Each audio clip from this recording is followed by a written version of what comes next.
Welcome to the Eck Attack Podcast. As always, I'm your host, a chameleon watching a tennis match without moving his head, Jay. And joined as always is my mole friend who can only see the blur of the ball, Z. How are we doing today, Z? Pretty good. It's good. Don't give me that look. He's looking at me, listeners. I don't know why he's looking at me. Well, I don't know. You know how I've been doing. We've been talking for a while. What is this? The theater of the mind? I don't know. What is that even? What are you talking about? I'm just saying. Are you insane? I mean, you already knew how I was doing. I was just asking. Who was that they for? Don't know that. All right. And by that I mean... not to Jack, but to the listeners. I'm doing pretty good. Yeah, we're not... There's... I might cut this out. No, all right. No, I'm not going to cut this out. The Black Widow movie's coming out next week. Yes, it is. So we're going to start this episode off by doing our predictions. Yeah, because the next episode's probably just going to be all about Black Widow, or mostly about Black Widow, I'd say. Definitely going to be a major topic of discussion. To be sure, is the Black Widow movie. We're seeing it on the day it comes Friday out, the 9th. Right? Well, you know, movie releases are like on Thursdays now. Oh, yeah. But we're seeing it the Friday it comes out, and then we're going to record like directly after that. So yeah, we just thought it'd be fun. We get our fresh thoughts right after. Yeah. But so, yeah, to do little predictions, because we've had thoughts bouncing around this movie for, the year and a well half. over a year now, because it's been so long. Forever to come out. So I can start if you'd like. Yeah, go ahead. I had a couple of specific things. Yeah, I'll go off you. So one of the first ones was like the one that occurred to me early on when we realized when the Black Widow movie was going to take place. Right. I think, I guess there's no point in doing this, but I think, was it announced before? I think it was announced before the Endgame, probably, right? But then she died, so then it was kind of in flux, and then we learned that it was going to take place between Civil War and Infinity War, right? And so, from then, I was like, all right, well, there's... Oh, wait. I thought it was between Infinity War and Endgame. No. Then I've been misinformed. I don't believe. Because I thought it was between Infinity War and Endgame. That's what I thought it was. Because she's still got her red hair. No, that's why, though, because the hair. No, listen.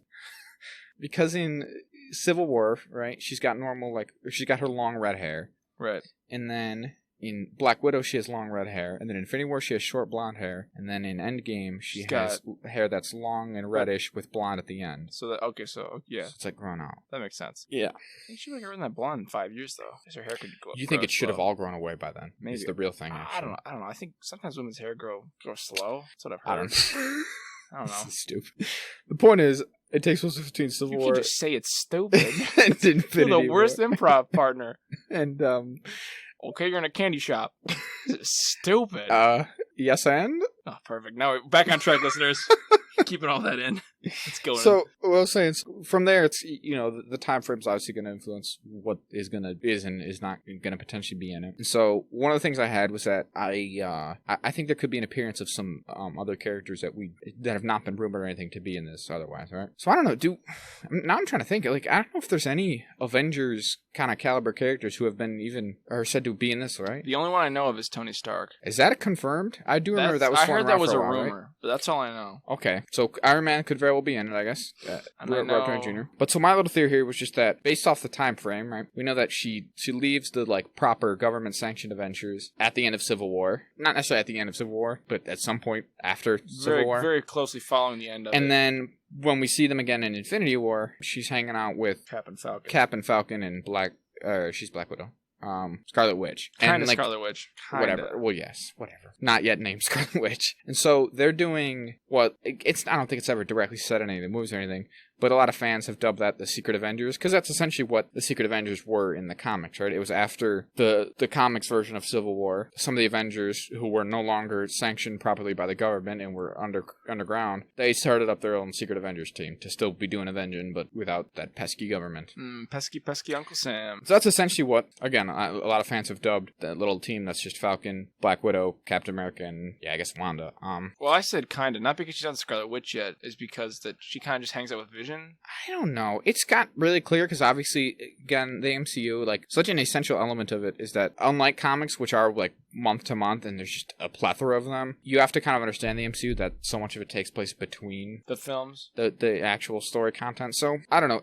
Their relationship is definitely developing, but it does seem like it's still fledgling. And like Vision says in Infinity War, that they're still just stealing away just moments at a time. So I think the idea is that for most of her time she is still on the run. But all I'm saying is that based off the timeline of this movie, it would make sense that either at the beginning of this movie she's with them and then she breaks off on her own to do her little Black Widow thing, or at the very least after the events of this movie she's like, all right, I'm gonna meet up with Falcon and Steve. I think that's more likely.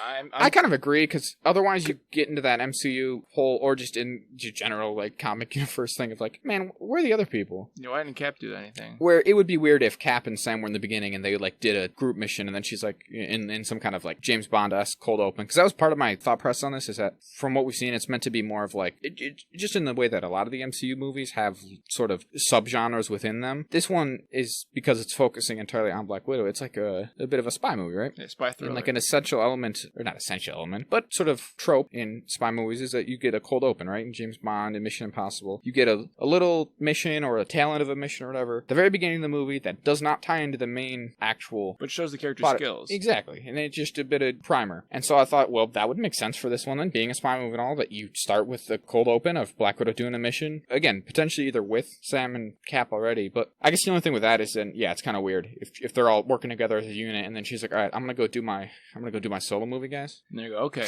I'll be right back. I'm gonna go do a solo movie if you don't mind. No, you guys can't come. It's a solo movie. No boys allowed, except for the one boy we're letting come in. I think you're right, that then it is kind of more likely that it would be at the end. She's like, all right, I've done my solo movie. Let's link up with the boys and do Avengers stuff again. So that was one theory I had. Do you have anything to add to that one? I was going to say, because of that, I think that's where Tony Stark will come in. Because if the movie starts right after Civil War, she could be like, yeah, Tony, I ain't fucking with all this. I'm going to go do Russian stuff with the old people who made me sterile. And he'd be like, okay. And then he leaves. So then she like goes from Iron Man, does her movie, and then goes to Cap.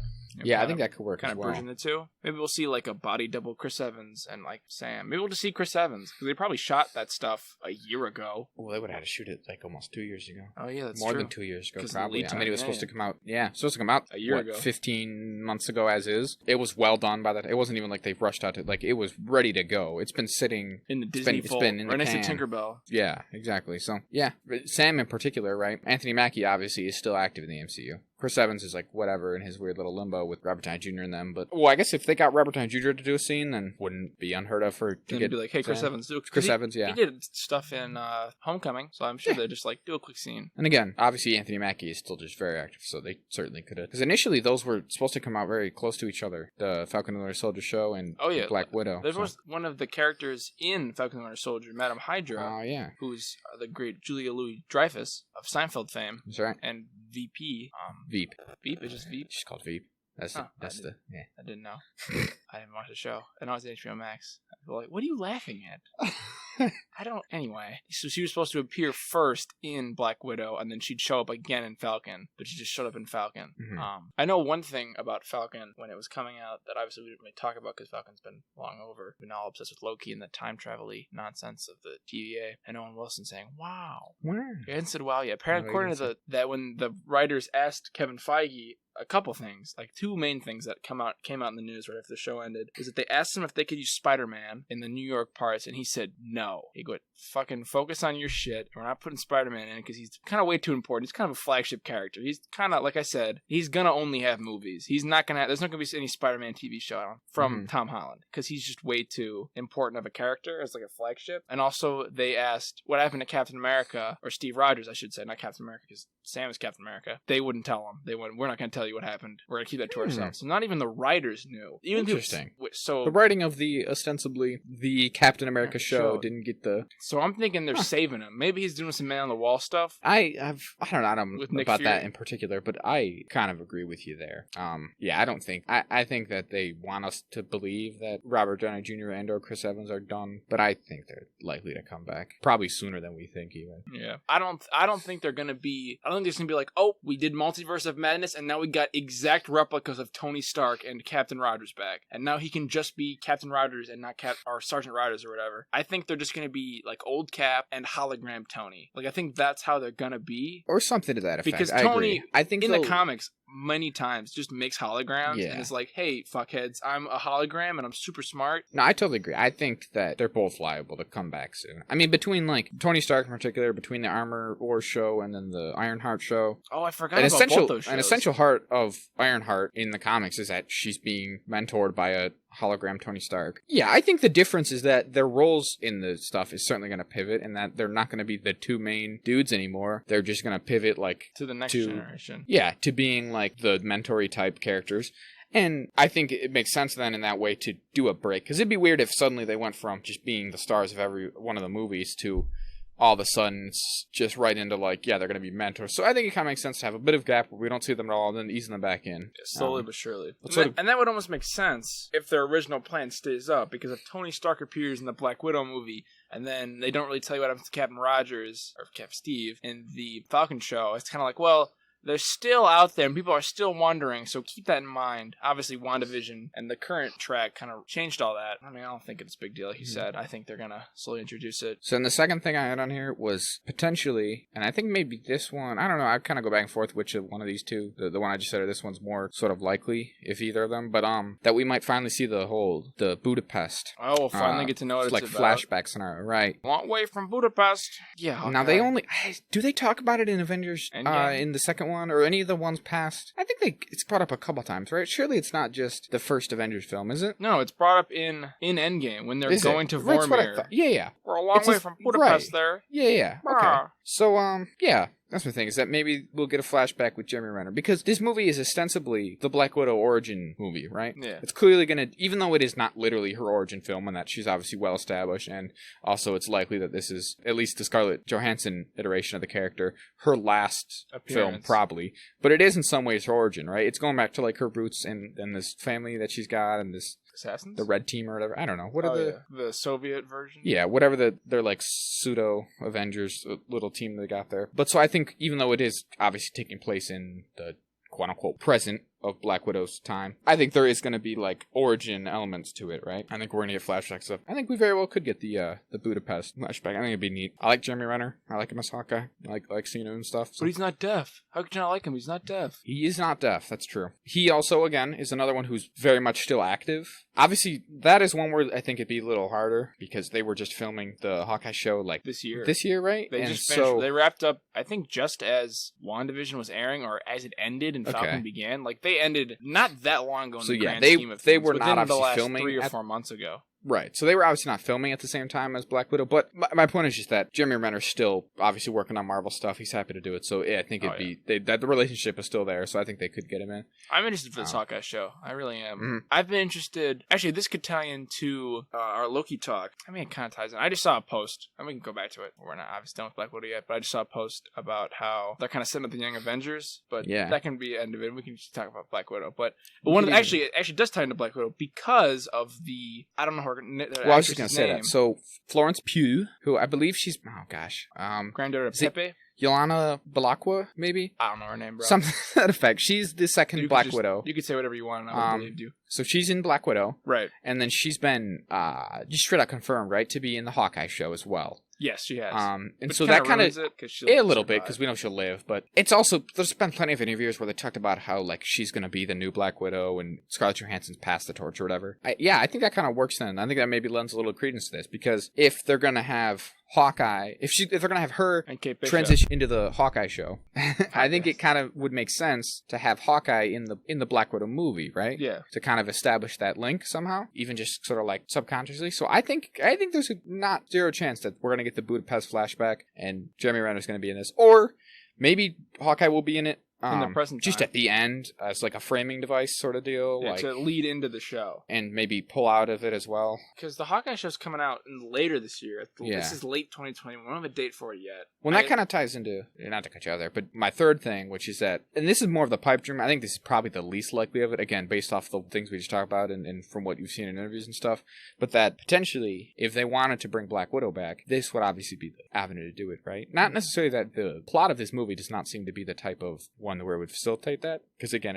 seems more of a grounded like spy type of thing. Yeah, I just mean like if they wanted to somehow have a post-credit sting, that'd be a good place to do it, right? To be like, and she's gonna still be around, right? Yeah, she's gonna come back because so like, and this is kind of gonna reconcile all three of them here, or at least the last two. But in the comics recently, Black Widow died. She died during the Secret Empire. Captain America killed her, and then that led into a little miniseries. Secret Empire. Sure, yeah. It's been several years now. If you're not caught up on that, I don't know what to tell you. And then that led into a miniseries which was Tales of Suspense, Hawkeye, and the Winter Soldier, where they were teaming up to like try to like find something out about it. It's basically like she left them something behind to be like, hey, if I die, then you need to do this for me, and then they're like doing it together. Because in the comics, for anyone who doesn't know, the Winter Soldier was also part of the Red Room and so he has like a relationship with her in the past, and then when they both reemerge in the present and they're doing superhero stuff, there's like this whole thing. So they got a past, they got a history, and obviously even in the comics, Hawkeye and Black Widow have a history as well. So they're like teaming up to try to get to the bottom of it. And then the culmination of that storyline is that the Red Room actually was utilizing like,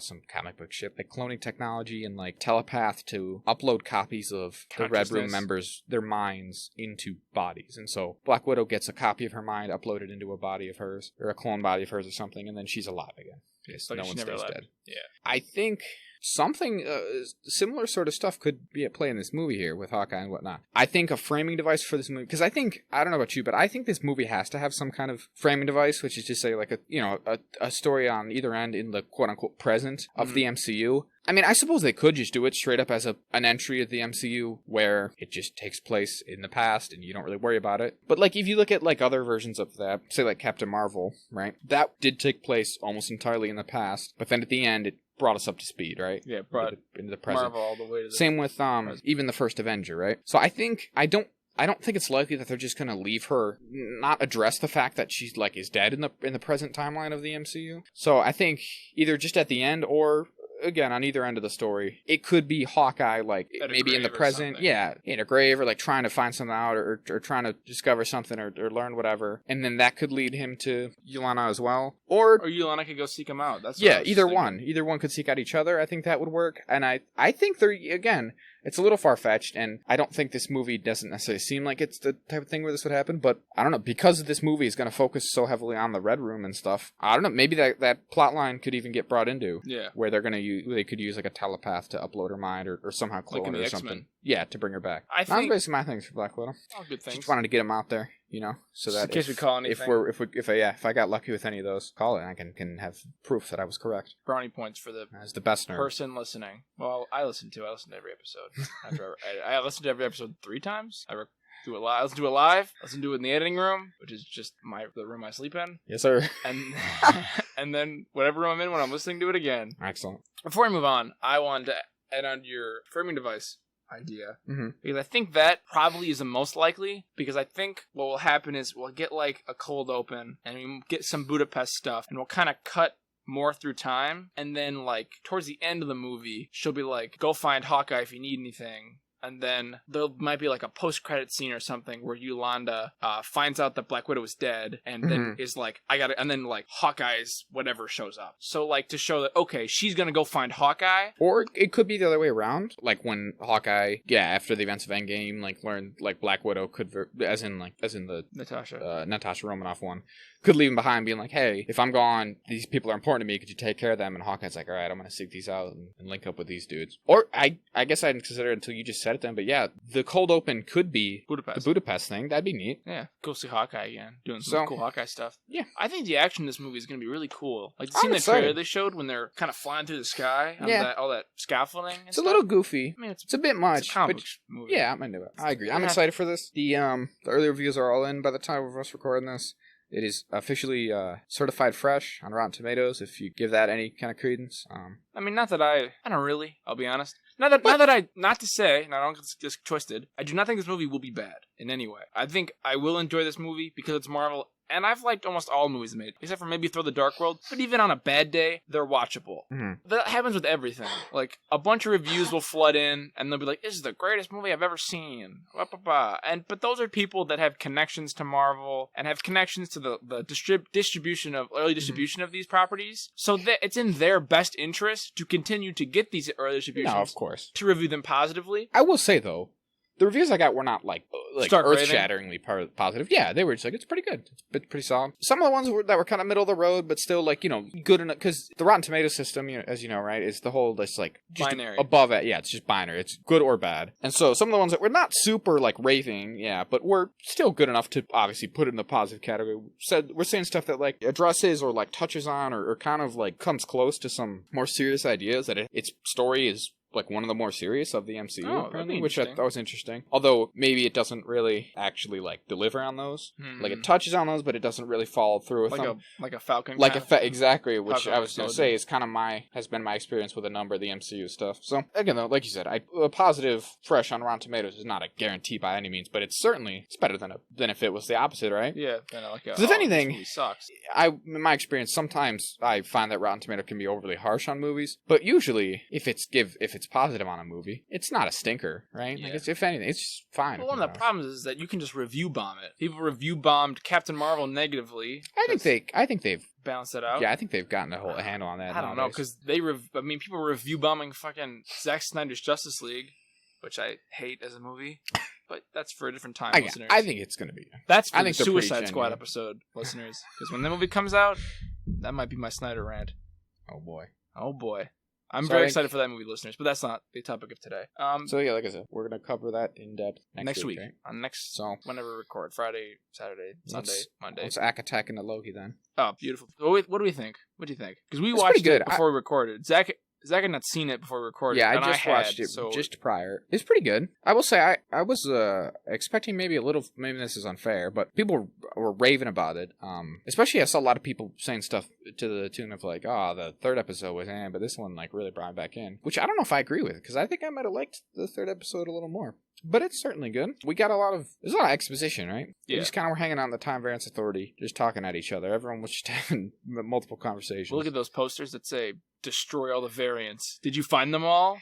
Make sure you got them all. I kind of want that poster just to hang up. Yeah. It's a fun poster. Yeah, I will say, like, I know a criticism some people have had of this series is that, like, at this point, the whole, like, oh, it's a super powerful, like, futuristic, very advanced organization, but they're also just like a bogged down government 1950s bureaucracy is almost like the norm now. Like, it was sort of it was kind of novel the first couple times I did it, and like, I don't know, I feel like that's a Hitchhiker's Guide thing even, like, interesting the first couple times I did it, but now that's almost the norm for like your futuristic organization, your ultra powerful organizations. Yeah, like in Umbrella Academy, their version. The Time Cops literally like almost the same. It's like this same exact thing. Or like in The Good Place, they all kind of in heaven. They all working in an office building. Yeah. So at this point, it's almost like the joke's almost like at this point, it is funny. It's a good like. Wouldn't it be funny if it was just still an office? And they had weird like dials to calibrate the timeline. So I understand that like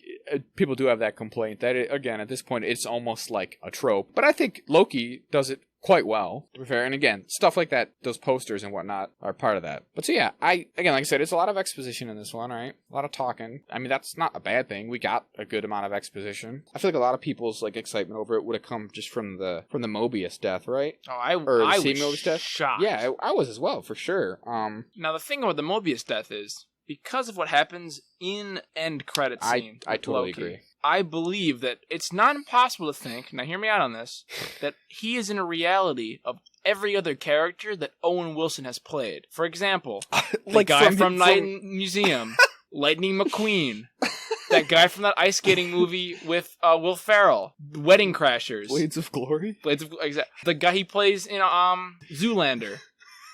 So they're all just going, wow, at each other. Or ka-chow. Or I fucked your mom. That's quite the idea. Lips. That's interesting. I mean, that's not what's going to happen. Probably better than riding around jet skis.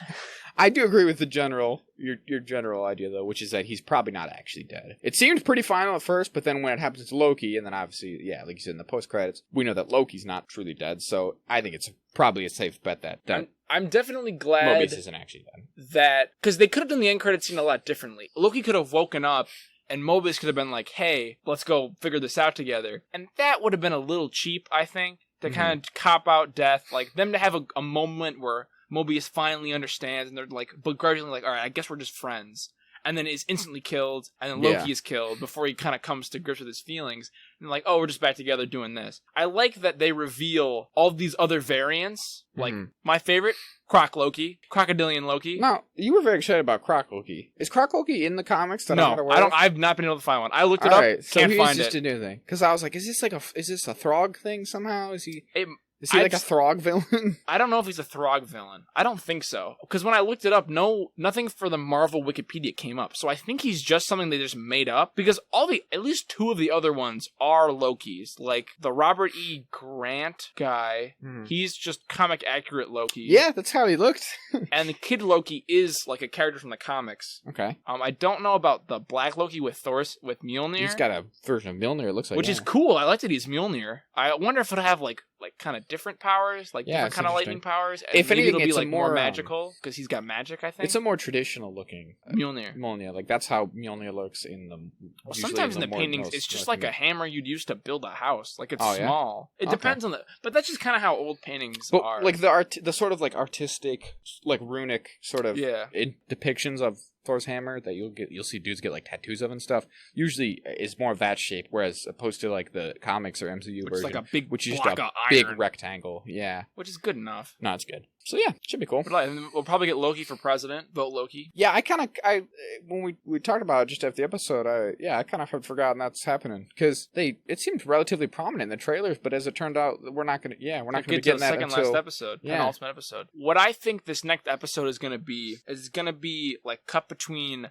We're gonna get a big info dump. Like literally the end of the episode is Sylvia saying, "Tell me everything." Mm-hmm. So we're gonna get a big info dump from Roxanne. What's her name? Ravana? Something to that effect. Whatever. I'm not gonna figure out. I don't really care that much. Yeah. I mean, but she is important because, as I'm sure someone has seen, all of the people point out that her character in the comics is very closely connected to Kang the Conqueror. And I mentioned this, I think, last week on the show, that I think Kang is probably connected to this because he controls time and he's a human, and all the variants, all the TVA members, or all the variants that he kidnaps are human, or humanoid, I guess is the better word. Because I guess his guardians are humans. Yeah. Whatever. But they're close enough. And as we find out, all the timekeepers are robots. So it's a real Wizard of Oz, like I said last week as well. God, it's good to be right and have it proof on the internet. So I'm very interested to see where this goes and to see if Kang actually does show up. I kind of hope he does, or if he doesn't show up and confronts any of the versions of Loki, I hope he shows up at the end and is like,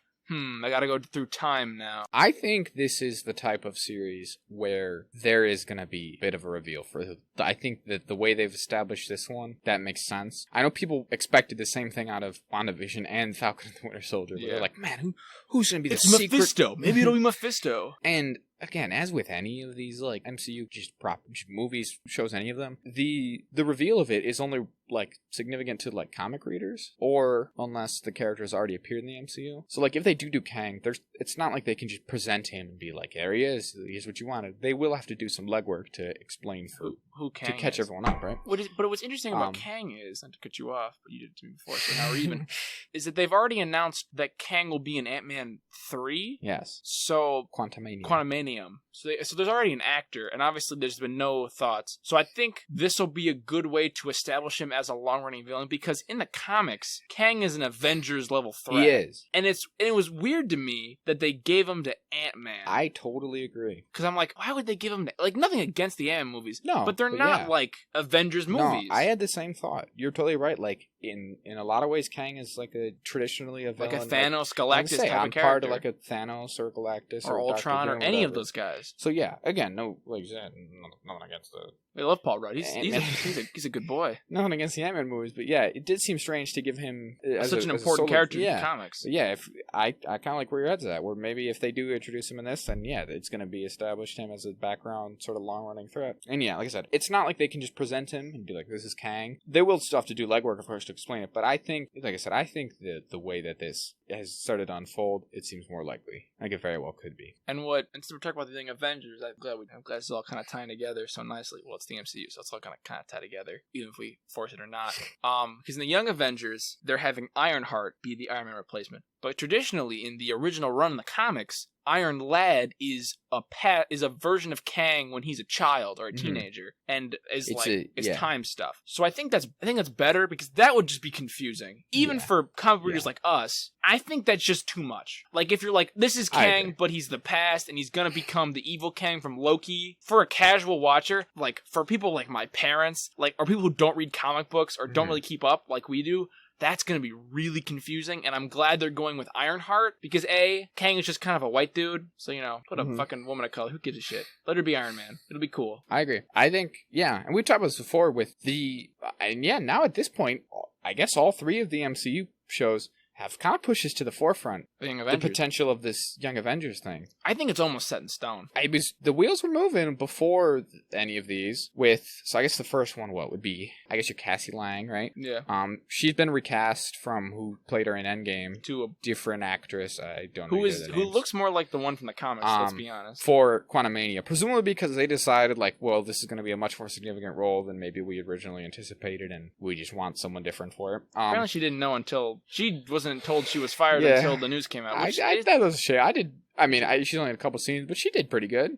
She had to do some acting in that. I thought she was a good actor. She had to do some acting. When Paul Rudd sees her again. Yeah, because she had to do the crime and stuff. I don't know if she was... I thought it was an emotional scene. Yeah, she was doing a bit of acting. She didn't just show up. So, that's how it goes in the acting world. It's kind of dog-eat-dog out there. So we had Cassie Lang, and then WandaVision introduced... Tommy and Billy. Yeah, Tommy and Billy. Then we have, who in the comics are Wiccan and Speed. Well, they obviously have their powers in that show. Yeah. And then Falcon and the Winter Soldier doesn't do much with this, but it has Isaiah Bradley, and then his grandson, Elijah Bradley, is in the comics Patriot, who's the leader of the Young Avengers. Who gets a blood transfusion and gains his grandfather's powers. Which could obviously very well happen within the MCU. Which I like how they did that, because they're not... I like how it's kind of low-key at the moment. Mm-hmm. Like, some of them are more prominent than totally others. Agree, yeah. Like, for WandaVision, and for Hawkeye, and for Miss Marvel, and for Ironheart, those are very in the front. Like, this... We're delving these characters. No, I totally agree. It's one of those things that they can kind of work in that makes perfect sense within... It's not in your face, like beating you over the head with a reference, right? If you, again, like we were just talking about, a totally casual viewer, you would just be like, okay, he's got a grandson. Why not? That's not anything. Perfectly reasonable for someone to have a grandson. Course. But to fans, even though he's only in a couple of the episodes for probably 2 minutes altogether... And has like 10 lines total. We're over here like, oh, that's Patriot. That's Patriot. He's going to come Patriot. In. And I like the Young Avengers. Yeah. It's a good run. And then... I wonder if they'll do Hulkling, because that's the one they could have, but I don't know where he would come from. Hulkling could come from a Secret Invasion. Captain Marvel 2. Yeah, because in the comics, Hulkling is like the Hulk equivalent on the Young Avengers at first, and he's a Skrull. He's a super Skrull. He's a super Skrull. But he's like better than the super Skrull. Yeah, he's like a Skrull prince. It's a whole thing. Yeah, and he's has a relationship with Wiccan. Well, he's not. I should say he's not just a Skrull prince. He's the child of a Skrull princess and Captain Marvel. The Kree Captain Marvel. Yeah, the Kree original male Captain Marvel. Marvel. Yeah, Marvel. So he's like he's like the heir to the Kree and the Skrull. I think he unites them at one point. Yeah, it's a whole thing. It's pretty cool. Which could tie into Secret Invasion. Like you said, Secret Invasion. Spoilers for 15-year-old comics. And then upcoming in this year even, we still have Miss Marvel, who obviously is a young MCU hero, and Kate Bishop is going to appear in the Hawkeye series. She's played by Haley Steinfeld. And so you take those, like, that's a lot of the original, quote-unquote, team. Young Avengers. The only ones missing are Iron Lad, who is, as we said, young Kang, which is way too confusing. And Vision, who's rebuilt version of Vision. Yeah, it's after Vision dies, they rebuild him, but so because he's new, he's got like a childlike sort of thing. And he has a relationship with Cassie Lang. Yeah, it's a bit weird. But they already rebuilt Vision and made him White Vision. Yeah. So he's already got that. There's already White Vision running around. He could certainly appear in any kind of project, but it's not going to be the same kind of thing. He's kind of got his memories back. Yeah. He's kind of a child, I guess, in a sense. But not quite the same. Not in the same way he's written in the comics. Yeah. Not at all. So we've talked off podcast about how there is no Phase 4 Avengers movie. Yeah.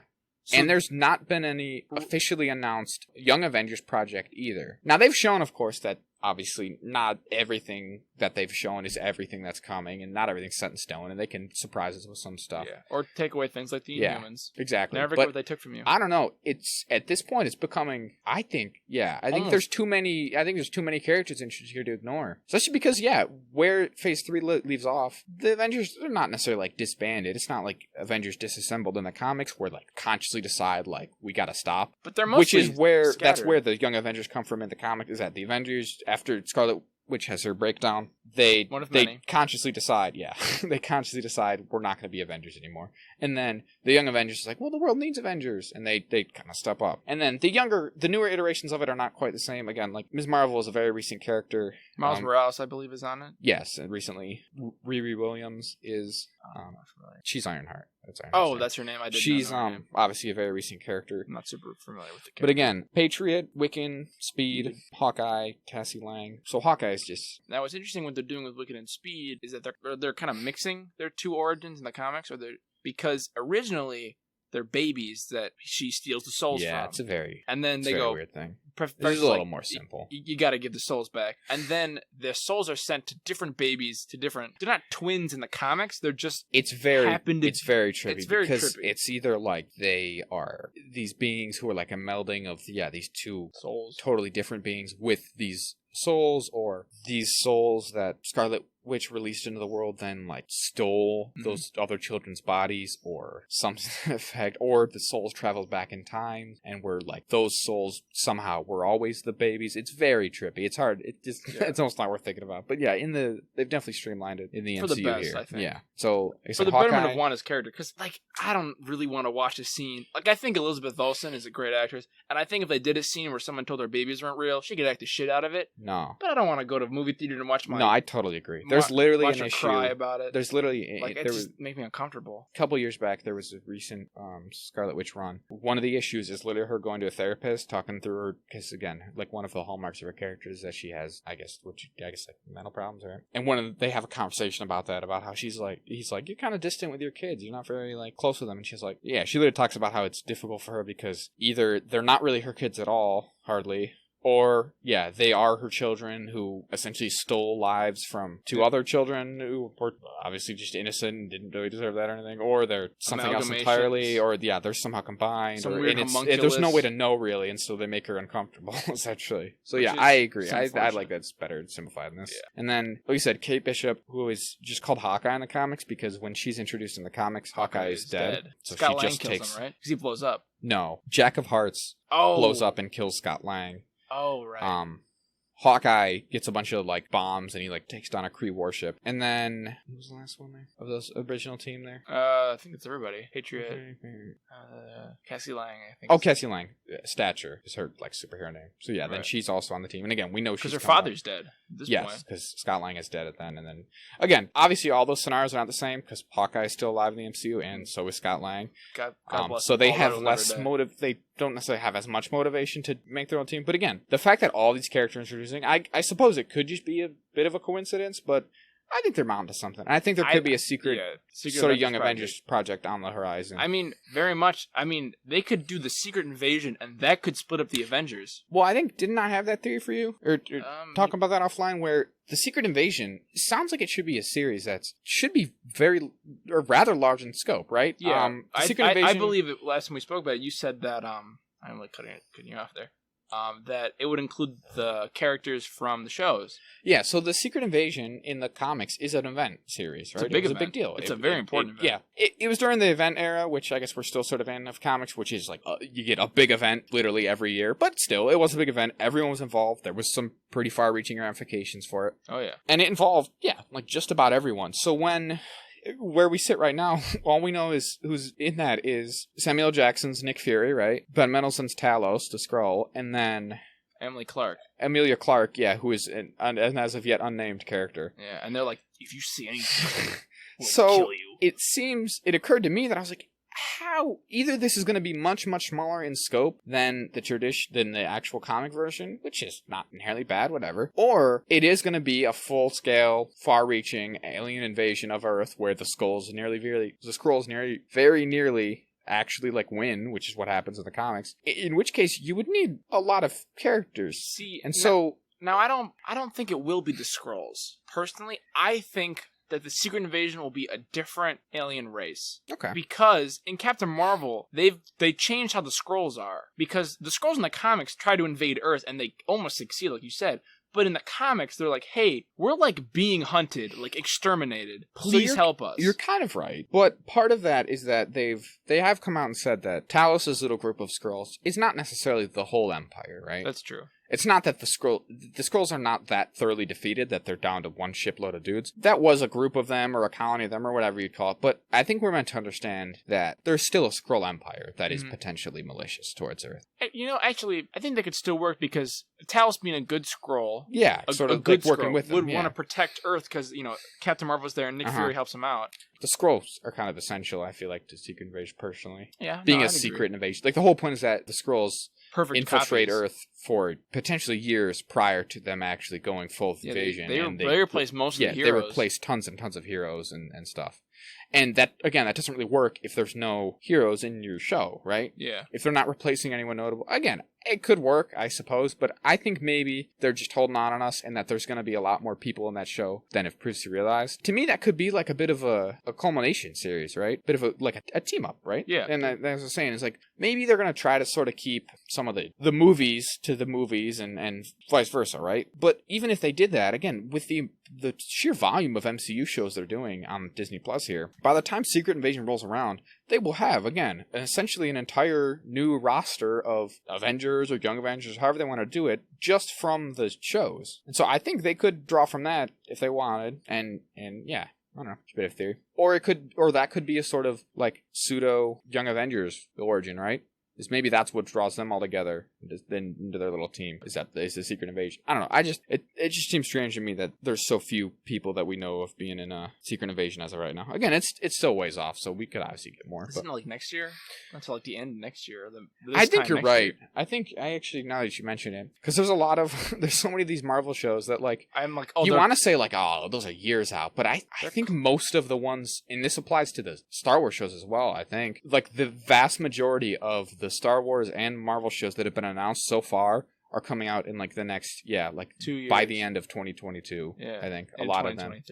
Yeah, a lot of them are coming out through the end of this year and then through next year. Yeah, because like there's only 2 movies announced for 2023 for Marvel, and that's Guardians 3 and Ant-Man 3. But 2022 is Doctor Strange 2, Wakanda 2, Black Panther 2, Captain Marvel 2, Thor 4, and technically Spider-Man 3, because it's close enough. It's December, sure? January. Wait, so which year switch? You're saying there's more coming out next year than the following year, or the other way around? I'm saying they're all packed in 2022. Yeah.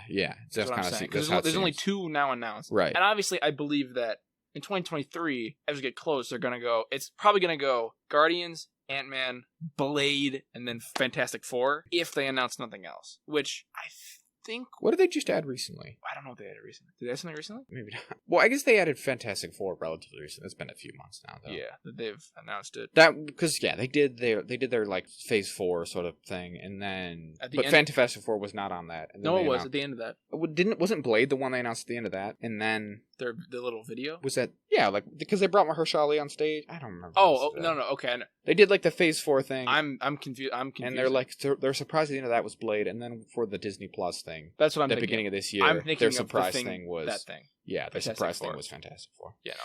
But so, yeah. You want to attack into the Bad Batch then? Yeah. Anything we're going to say, we're probably just going to repeat when we talk about Black Widow. Yeah. Talk about episode 9-10 of the Bad Batch. Mm-hmm. Well, and I think I also wanted to... I realized there was a couple things I wanted to talk about just from like a overview perspective didn't get to last week. And as far as I thought we could, because last week we talked about like the first half. We could do a little predicting as well. I had a little prediction that we were watching I was thinking about. I think that... What's her name? Sid? I think Sid's either going to betray them or get killed, protecting them. Yeah. Because Sid is, in episode 10, Sid kind of builds, obviously spoilers. You should know that you're 50 minutes into this episode by now, or however long it is when I edit this. I'll cut that out. Sid is kind of forming a bond with them, at least, especially with Omega, because they have that scene. I totally get where you come from. So I think that it's very possible that Sid will betray them and they'll be sold out, but I don't think that's super likely. I think that the Empire will find them and Sid will end up being killed as they escape. Because when she's first introduced, she seems almost just straight up villainous. And yeah, she's definitely warmed up to them a little. And I think you're right. And I think thematically that could work as a way to just push them in. Because this whole season, one of the big themes has been them like deciding whether or not they should be involved. Right? And obviously we had like Rex, who was on the one side of like, this is important. Like, we're soldiers, this is what we do. And there's a great injustice going on in the world. Like, and we can help. We should. And then you have like Sid, I guess, who's sort of the opposite, maybe, who's just like, just make some money, just be chill. And sort of Hunter in particular, because Hunter is, more or less the main character. Obviously, is the Bad Batch, but he's obviously the leader and stuff. And so he's kind of been pulled back and forth, and obviously dealing with Omega and stuff. So yeah, I think it could work. I like that. Because again, like you said, in the episode 10, she definitely endears herself a little more, and she shows she's not all bad. Hashtag not all Tetradoans? Trandoshans. This is a Transdoshan. Yeah, Trandoshans are rough. She's probably the nicest. Well, I should say, there's a Trandoshan Jedi in the High Republic going right now, so he's pretty cool. But a lot of the Trandoshans we've ever seen are just awful. People. Yeah, they hunt humans for sport in that Clone Wars arc. Love hunting and eat Wookiees, I think. Yeah, I don't know if I think they eat them. They love keeping their pelts and their fur and stuff, which is horrific, right? Because they're sentient. Yeah, it'd be like having a human skin rug. No, it's no good. They're really bad. So yeah, bad evil. Not all Trandoshans, I guess. That's kind of a trend. I'm kind of off topic, but that's like a trend with like lizard races. And now in Dungeons and Dragons, there's like a lizard folk race you can play, and they're like kind of thing like when you play them is like they're very practical. Mm-hmm. Like if you were like you can't really be friends with them, and like if you were friends and like a human and you died, they would just be like, all right, well now I'll eat him because he's food now. Like he's not like a body. They're just like they're just lizard brain monsters. Well, yeah, they have literal lizard brains. Yeah, so that's kind of relates to the trend. It's kind of like a trend. Lizard men species are just like right. Well, famously, monsters. Bosk's back. I talked about this last week. We literally did. I listened to this. But last week, Bosk's backstory is that he ate his siblings. So, yeah, essentially his siblings. Parents were like, this guy's pretty cool. Because that's what Trandoshans do. That's just what I expect you. The strongest child eats all of his brothers and sisters. Horrific. They're kind of scary, but they're also sentient. So like they are capable of making their own choices and stuff. I guess so they could just not eat them. They could just it's rough. But like they know to eat them, which is. I guess it ties in just generally if we're going to get a little thematic about I guess we should these two episodes in particular. The third, let's do 9, right? Yeah, kind of did 10 first. So that was not a lot of theme going on, a little more exposition. I would say like the Bad Batch is generally being kind of smaller episodes, right? Yeah. And again, being a little more maybe kid-friendly than some of these other stuff we talk about. It seems like with a Bad Batch episode, you get either a little more like moving a lot of the plot forward, or you get a little more character. Yeah. And I would say 9 was a little more plot driven. It's about 10, we learned a lot about Omega. We learned a lot about what's going on there. The Kaminoans, which I want to circle back to. And I was talking about some episode as well, but stuff. Continue. And then, yeah, I would say 10 was a little more thematic. We got development for Hunter and Omega. Because again, they're obviously like sort of emotional center of the show, right? Yeah. Even though it is the whole Bad Batch. They're kind of the father-daughter relationship. Yeah, exactly. And then the sort of thematic idea about like, again, fighting the Empire. Where Hunter's like, maybe we should be fighting these guys. And they meet another guy who's trying to stand up to them, right? So I would say, yeah, that, like I said, just ties back to what I want to say about the halfway point. That I think that's one of the big plot points, and I think that's where I think they're going to make a decision on that way by the end of this season of whether they're going to actually help or not. There's going to be another season? I think so. I think it's been popular enough. There's going to be another season, if I had to guess. The writers have come out and said that they have more story to tell. They know what they would do. Okay. I also think, though, the sense that I got from that is that the way it leads off could be self-contained. I don't think they're doing a massive cliffhanger or anything, so I think it could potentially exist as a self-contained story, but if I had to guess, I would say they're going to do more. But so, yeah, like I said, I think by the end of this season, they're going to make their decision, and I mean, it's Star Wars, right? So they're going to decide, I think, to help fight the Empire. Yeah, I'd be like, well, the Empire's fucked.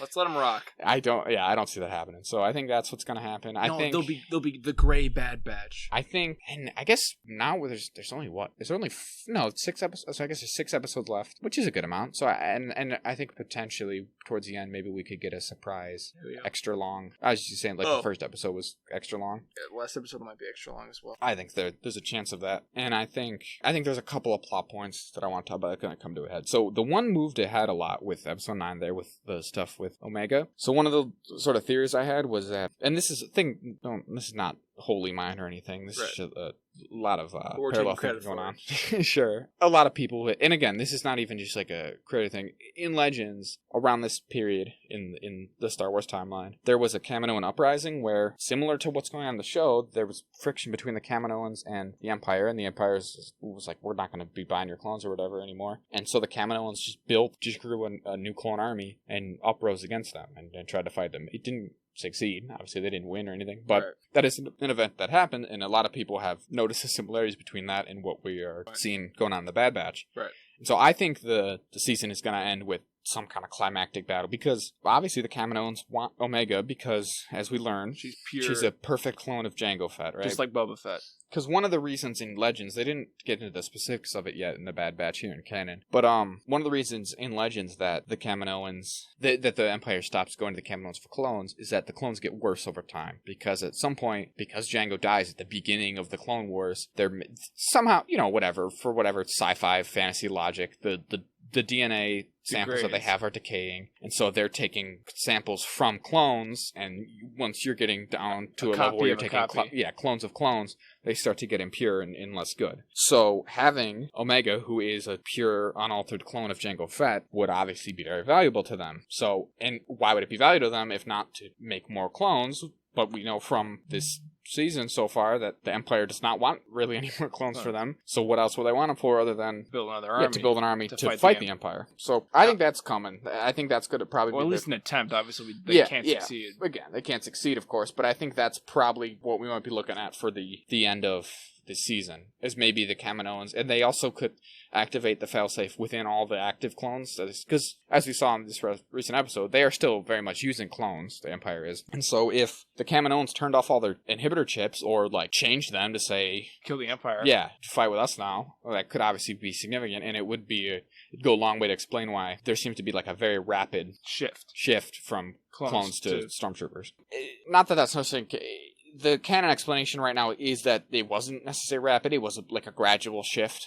I mean, it was 2 decades. Yeah, but so I think that's coming. I think that this, especially the first couple episodes, it was a bit of a theory. I think we've seen enough now that that's pretty much is got to be what's happening, right? What I thought was in episode 9 was going to come up is that they mentioned Boba Fett and they call him Alpha, and I was like, well, okay, obviously Alpha and Omega, pretty good, right? Pretty fucking on the nose, to say so. So I really think that he might show up. At least Kid Boba. Yeah, so we talked a lot last week about how Boba could do the Cad Bane arc. Thing.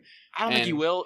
It's kind of seemed less likely because it seems like Cad Bane might be kind of out of the story. Or he could, again. I mean, maybe. Like we talked about season 2. It could be in season 2. In season 2, it could pivot to be the show could open up a little bit in scope, and we could get a couple episodes that focus on Boba, because Boba would also be of relevance to the Kaminoans. Yeah, they'd want him. Yeah, so it could still happen. I noticed a thing. Maybe I should have looked again before I was. But does Cad Bane have a metal plate on his head? Yeah, that's from the duel. That's what I thought. So maybe that arc's already happened, which is something I mentioned as well last week. Which is they're already operating under that being canon. Yeah, all of the unfinished Clone Wars stuff for the most part is assumed to be canon. So I guess then that is kind of just confirmation that it did already happen. So I guess if we saw it in the show, it would be something of a flashback. Which would be fine, because then it could kind of be sped up. Yeah, I wouldn't mind. Just bits and pieces, because as we said, Boba Fett, not a great guy. Just more themes I guess sort of like we were talking about the transition there. I do think it's cool, just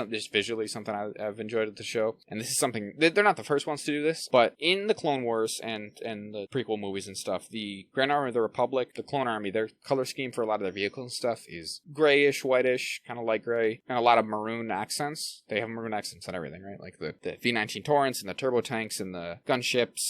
The Venators have big red stripes going down the middle. And then I think the first example is in Revenge of the Sith. At the very end there, when they're overseeing the construction of the Death Star, they're on Venators because they've not yet produced Imperial Star Destroyers, but the red lines are gone. They're just all slate gray, right? And we're seeing that a lot in this show, which is Clone Wars era designs, just with all of the colors stripped away, which I think is just a fun little detail. So they're in the episode 8 and 9, they have the Republic attack shuttles. Just again, all the red stripped away, they're just gray. In this most recent episode, they're in the ATT walkers. It's plain gray, which is just a fun little thing. I don't know. And between that and the proto stormtroopers that we're getting, it's interesting. Not that this is a totally new time period for Star Wars to be in. Star Wars, even within canon. Obviously, Legends, there was a ton of stuff for this, but even within canon, this isn't a wholly new period. I think it's the first one we've ever seen, which is so close, so very close too. It's the direct transition, right? Nah, I'm sure we could probably go more in depth, but I don't know. I've been kind of feeling like we're rubbing too close up against the movies. We're a lot of these shows like Clone Wars and the Bad Batch, and I mean I think Mandalorian season 3, they all take place between the trilogies, which and inherently is not a bad thing. There's no problem with seeing how the rest of the galaxy works out when the Jedi aren't involved. Mm-hmm. But I feel like it's kind of it might start to rub. It's kind of starting to rub for me against it, because I'm like, we're getting really close to things that don't have anything to do with the characters, but now we're getting to like kind of like a Marvel thing where it's like, well, where's the Bad Batch? But what's gonna happen? Are they all gonna die? Are they just gonna give up? So part of this, the way they get away with this in Star Wars is that kind of compartmentalize, and that like, and maybe it shouldn't be this way, but it kind of is. Whatever they say about like their world building is that sometimes it does kind of feel like, well, these are the TV show characters. They show up in the other TV shows and they show up across TV shows, but they'll never be in the movies. They're not gonna. They don't often make the jump to movies. Even like Ahsoka jumping to The Mandalorian was seen as like a big victory, but that's Ahsoka jumping to another TV show, right? It's a TV show character just in the TV. She still has never been in a film. Still, like, probably your, statistical average Star Wars fan does not know who Ahsoka is, probably. I guess the best example of this is probably Saw Gerrera jump to film, but it doesn't happen often. But I kind of get what you mean. At some point, when you populate the world so heavily with significant characters, and this is a problem they've had with Jedi, right? Now, in Legend, there was frankly a ridiculous amount of Jedi who survived Order 66, right? And they've done a good job of keeping that pretty tight and significant characters in canon so far. You have like Kanan, who is in episode 1 of the Bad Batch, and then goes on to be one of the main characters of Rebels. Ezra in Rebels. But because he's trained, so right. he's not a surviving one. Obviously like Obi-Wan and Yoda. Ahsoka, of course, yep. Although she's no Jedi, whatever. And then Cal Kestis in Jedi Fallen Order, the video game. Right. And even lightsaber. Yeah, and even some people are at the point now where they're thinking, it's a little too much, slow down, because it seems like they're adding guy after guy who survived. And that becomes a bit of a problem, given the context of the original trilogy, right? Yeah. If there's 8 or so Jedi floating around by the time of Return of the Jedi, it becomes a little weird for Yoda to be like, you're the last Jedi. You're the last one. Or that he represents the Return of the Jedi, when there were still a couple who were hanging out the whole time. Who could just be Jedi. So, like you said. And then doesn't make sense in the further movies when he's trying to start his own lightsaber association or Jedi Academy.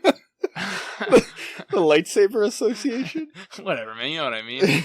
Yeah. It's Jedi Hogwarts. Why there's not more going around? And there's not like, it wasn't like, oh, the Jedi are back. Hey, Saw Gerrera, not Saw Gerrera, but whatever the fuck your names are. Ezra would be a good one. Cal Kestis, yeah.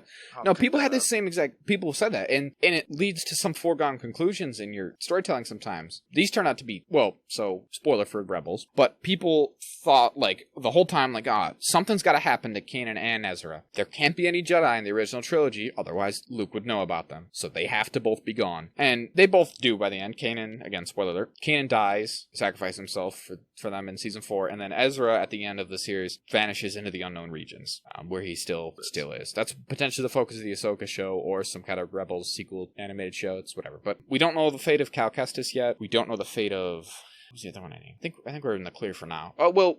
Technically, Quinlan Voss is still alive, but we haven't seen any hide nor hair of him in any storytelling yet. So, but yeah, and the same thing happened in the Clone Wars, where people are like, well, Rex and Ahsoka aren't in episode 3. They must die. And like, obviously that's not what happened. But yeah, at some point when you're cramming it so full, and again, canon is relatively sparsely populated relative to Legends, and there's still so much. So many people already filled in the between episode 3 and 4 period. Oh, yeah, there's a lot in between. And again, that is like a 20-year span, so you can kind of fill in different parts and have it feel different, right? Because obviously Rebels is towards the very end, or towards the end of that. Obviously, like, say, Rogue One is the very last weeks or days of that period. The Bad Batch is obviously the very beginning of that period. Yeah, the very, week of the period beginning. Solo takes place right about smack dab in the middle. Smack dab halfway through. Mandalorian takes place between 6 and 7. But leaning more towards 6, right? Yeah. So,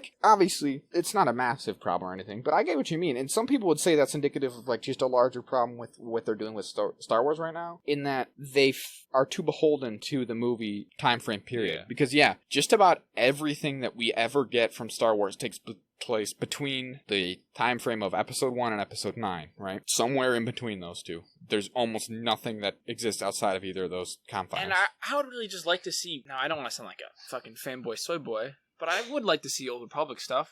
Just a bunch of Sith fighting a bunch of Jedi. Yeah, I know Sith are the bad guy, but, just have more Sith stuff. I think that'd be cool. Plo Koon Force Lightning? Something different. And I totally agree, because being a big Star Wars fan myself, I get torn on this sometimes, because sometimes I'm worried that if you go too far away, you start to lose. Now, obviously, there's stuff that is essential to Star Wars, like the technology and the universe, and like, to me, the thing that differentiates Star Wars from, say, like more generic sci-fi thing is the Jedi, right? So as long as you have Force and Force users, that works. Because I think the Old Republic could work if it's like old Mandalorian stuff. No, but that's old yeah, Jedi that stuff. would be very recognizable. It's Jedi. That's recognizable, and that's like high action. Like it could be a lot of drama, and like it would really pull in a lot of casual fans, like the Mandalorian did. Mm-hmm. Not in the same way, because Mandalorian's more gunslinger, but you know. I personally think that like what they did with the Old Republic video game, in particular, because that sort of era was kicked off with the Knights of the Old Republic video game, right? And then more recently there was the Knights of the not the Knights. It was just called the Old Republic, and it was an MMO. Yeah, and played it for a little bit. To me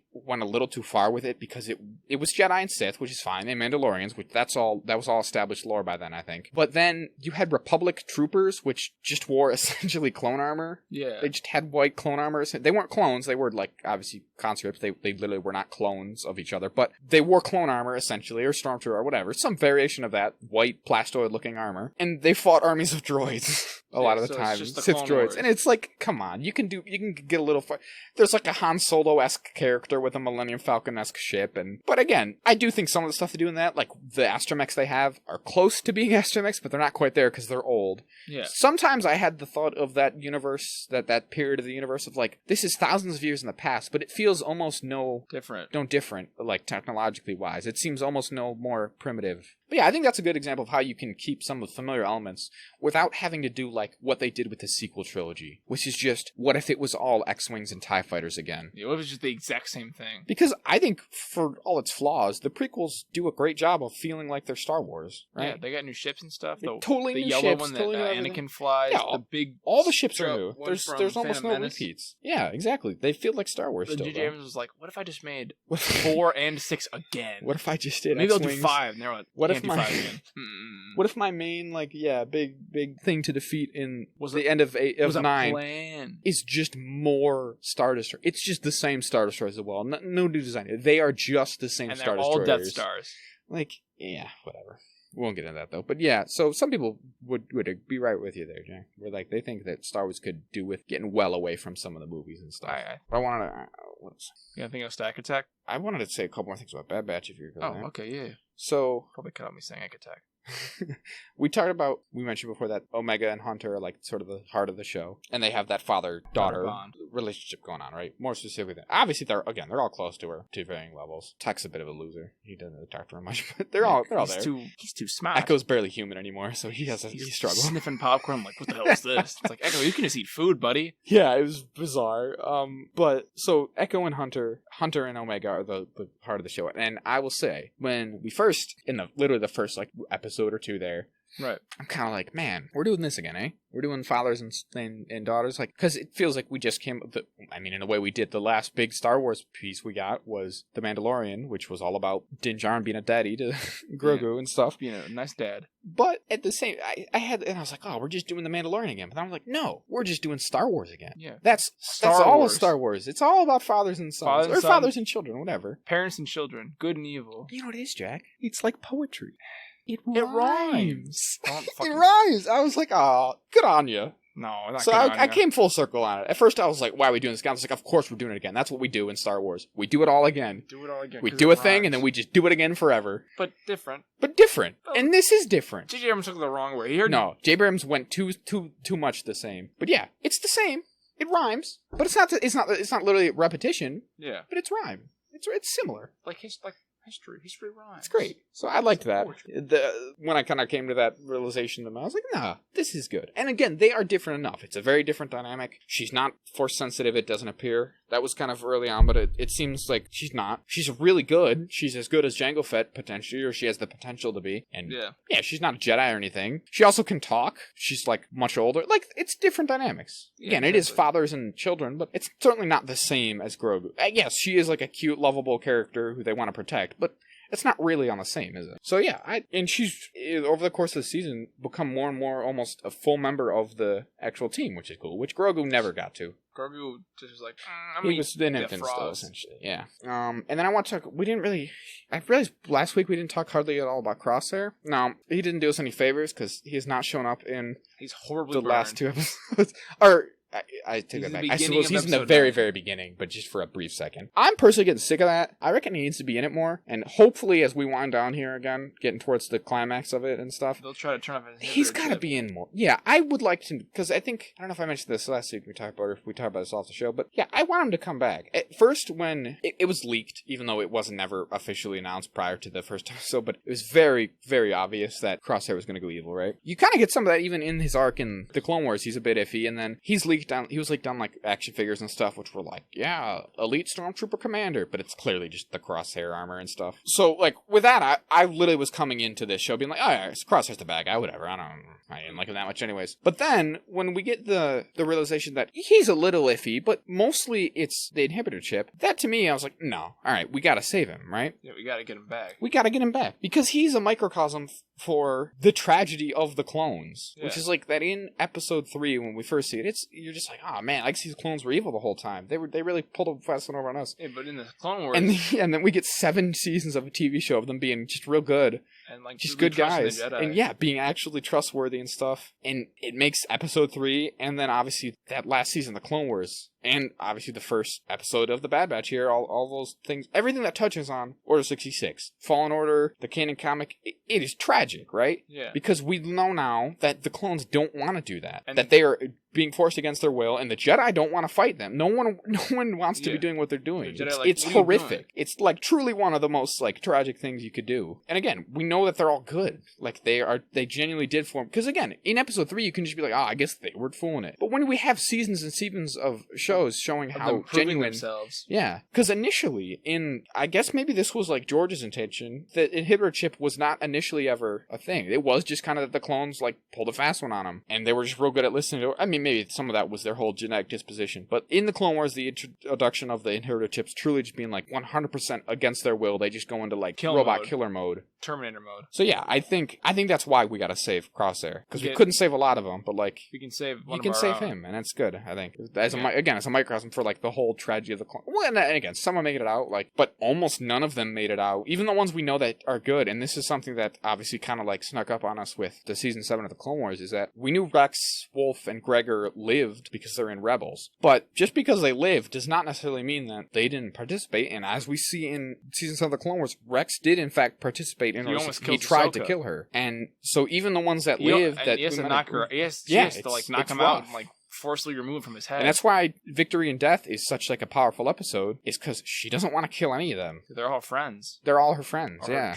They all paint their helmets like her, because they all like her so much. That arc is again a microcosm of the whole show. It's the perfect sort of climax to the show, because we all know how it had to end, because episode 3 obviously it's the dramatic irony. We know it's coming, we just don't want it to come. It's rough. So yeah, I think we got to bring Crosshair back, and I'm hoping that, I think that again, I would, from the sense I got from those interviews and stuff, it seems like a lot of the plot lines of this season, at least, are going to kind of get wrapped up. Not to say that they couldn't do a season 2, but I don't think there's going to be a lot of cliffhangers here. Yeah. So I hope that Crosshair does get taken care of, as in like brought back, not taken care of, so they get him. Brutally murder him on screen with Omega kills him. But yeah, he's good. Obviously, in this show, the clones are like the main characters, right? Yeah. But in sort of the Clone Wars, they're like, the clones sort of collectively are the fourth sort of main character. If you say, Anakin, Obi-Wan, Ahsoka, and then the clones, I obviously Rex a lot of the time, but just collectively the clones. Like Cody or whatever. Cody or the Waxner and Boyle, whoever. There's the Fives, obviously, Fives and Echo, and all those guys. They're essentially the collective, like, fourth main character of the Clone Wars. And yeah, again, we don't get to see what happens to a lot of them, and we can only assume that they all participate in Order 66, because the only ones who seem that they should be immune are the Bad Batch. Because they're all screwed up. Even they're not completely immune. And even them, obviously, yeah. And he's doing like he's in a rough way right now, because especially once he got all ruined this episode, or a couple back now, because I think there's a chance when we see him next, he's going to be like scarred. Scarred, or maybe having some robot stuff, as you do in a Star Wars. And once you get horribly burned. Once again, they're like, take it up. Once again, I was like, at first I was like, they're gonna have another villain who gets like her hurt or wounded, and then they have to replace him with cybernetics. And I was like, I don't know. That's what we do in Star Wars, though.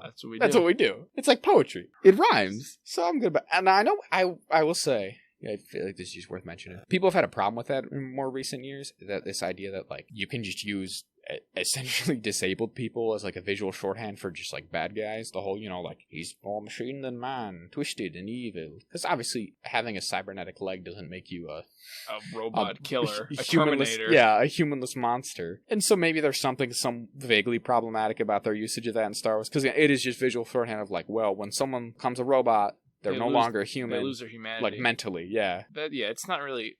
Because if you go deeper, it's like, well, that's not really why. Because Darth Vader is a Sith. It's just... It literally is just that. Visual shorthand. To be like, he is like... He's cold and unfeeling. Yeah. It's not necessarily that he is... Disabled. That is the cause of it. But it's just that, these characters... He coincidentally is both... He's lost his physical humanity and his spiritual humanity. Yeah.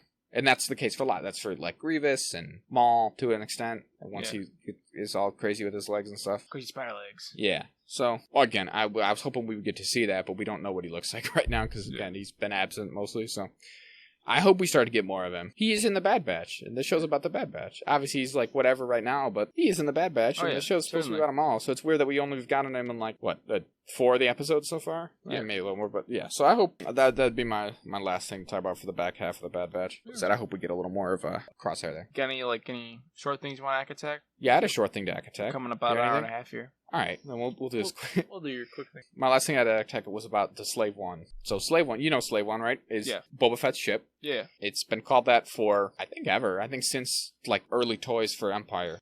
It's been called Slave One. And although it's one of those things, like, in surely at this point, uncountable number of things, characters, locations, ships, anything in Star Wars that have no names in the films, right? It's all just because of the massive merchandising juggernaut that is Star Wars, that everyone knows what X, Y, and Z things are called, right? Yeah. No one ever calls it a Y-Wing in this movie, but you watch it, or maybe that's probably not a good example. But there's a number of ones that never are named, and Slave One is certainly one of those. Famously, the Ewoks are one of those. Really? Yeah, they never say the word Ewok in Return of the Jedi, because how could they? Yeah, right? why would they bring The Ewoks aren't going to be like, hello, we're called Ewoks. Hello, we are the Ewoks.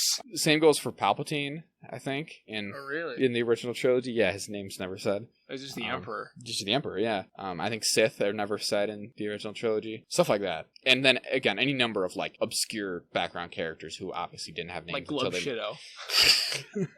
Like world-famous Glub Shido. But yeah, any number of, like, Cantina backgrounders and stuff who didn't have names until they made action figures for them. So the Slave One's the same way. It does not have a name in the movie until maybe... Oh, jeez. I think they do say its name, maybe in Attack of the Clones when we see it. Like, obviously, the predecessor, the early days of it. But the thing I just wanted to mention was that in the new Lego sets have been revealed for this fall. And a good number of them are based on the Mandalorian Season 2. And one of them is the Slave One. It comes with, like, the new Boba Fett and his new kind of outfit where he's got, like, the black undergarments to it. And it comes with Season 2 Din Djarin, and Djarin.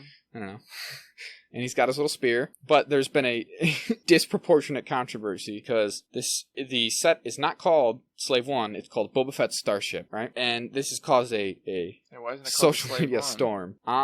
I think essentially Lego, the reason that was given in some kind of an interview or something was that Lego just decided they didn't want it to be called that. Or no, maybe it was Disney themselves, actually. I think maybe Disney told Lego not to be calling it that. It's like a slave. I think it's like a social thing. Yeah. Slave has obviously got some connotations, especially in the US, which is the biggest market for Lego. Especially in this day and age. Yeah. I just think it's interesting. Not necessarily this, to me that's like a nothing issue, but as with a lot of these, the fun part is not the thing itself, it's just the reactions. It's just the absolutely vitriolic, that's the best word for it, reactions to it. I can't believe Disney killed my childhood. Exactly. Hey, it's fired. You're not even nearly exaggerating. That's pretty much exactly it. People are worse than I am. And it's pretty funny to me because it's like, again, to me this is nothing, but I find that people with stuff like this are disingenuous on both sides. Because you get people, who are like, one of whom famously, he's got a bit of a story, the guy who plays Boba Fett in the extended editions, So that scene they added with Han and Jabba, and Boba Fett just stands there for like 8 seconds at the end. This guy, he's no one. He's not the character who he's not the actor who originated him in the original trilogy. He's not Tamir Morrison. He's not anyone. He's come out and be like, "That's hashtag not my starship. My starship's called the Slave One." Dude, shut up. You got no lines. Who cares? Who actually cares that you think? And so, yeah. I have more sway than this fucking guy. The fact that, like you said, on both sides, it's either people being like, "This is the final straw. Disney's ruined it. Finally, they've destroyed my childhood. I can't." They buried it deeper than the earth, never to be seen again. I cannot believe in a crypt, a dark, deep crypt under Paris, in the catacombs. I know I said they killed my childhood the last 6 times they did anything, but this is the one. For realsies this time, guys. I swears it. Like, fuck off, dude. Who cares? And then on the other side, you got people white knighting Disney for some reason, as if they need it. Of course they did.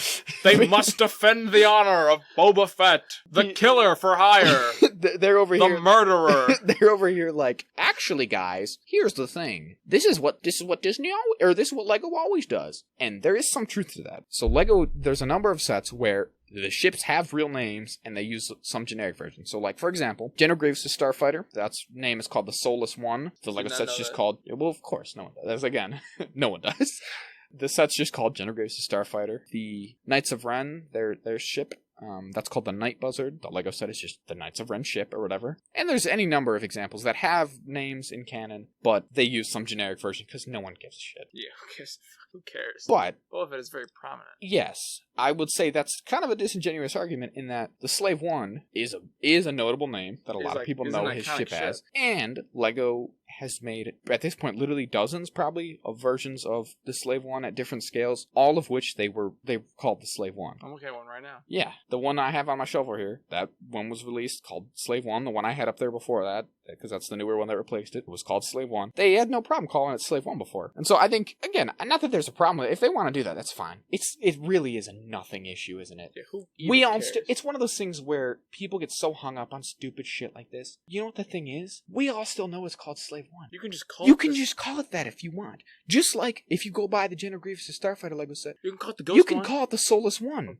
Because I even forgot its name, and it was said to me not 5 minutes ago, listeners. If you go out and buy the Knights of Ren ship, you can know. It's called the Nighthawk. You can know when you put it on your shelf. That's the Night Buzzard. You can make a little plaque. You can make a little plaque if you want, and the same thing goes for this new one. Me personally, as a bit of a Lego connoisseur, I'm not offended by the change in name. I think the set itself is not very good. It's in a weird, wonky scale they've been doing recently, which is, I think, in somewhat of a response to people complaining that Lego's getting too fucking expensive, and so they're like, all right, fine, too expensive. We'll just give you less then. How do you like that? It'll be cheaper, but less. Oh. And so they're going with like smaller versions of some of these. So I was a person, again, I just think it's interesting. I don't know why people get hung up on stuff like this. And again, I don't know why people feel they need to be like, no, this is just what Lego does. Well, no, but because Lego for years now has called it the Slave One. It's just funny. I just thought it was interesting. We were fucking in sync on that one. You said Slave One there? I'll look back in editing, but I think we just said it at the same time.